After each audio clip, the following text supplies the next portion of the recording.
বনি আদমের সিফাতই হলো তারা বারবার ভুল করে। আর বনি আদমদের মধ্যে সব থেকে উত্তম হলো সে যে কি করে তাওয়াব, যে কি হয় তাওয়াব হয়, তায়েব না।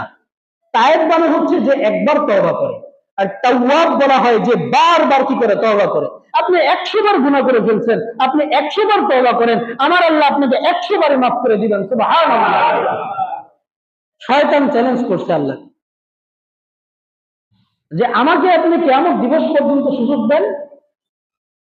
আজকে আদমের কারণে, আদম সন্তানের কারণে আজকে আমার এই অবস্থা। তো এই আদম সন্তানকে আমি কিয়ামতের আগ পর্যন্ত আমি তাদেরকে বিপদগামী করতে থাকবো, পথভ্রষ্ট করতে থাকবো। আর আমার আল্লাহ বলে এই আদম সন্তান যতবার তওবা করবে,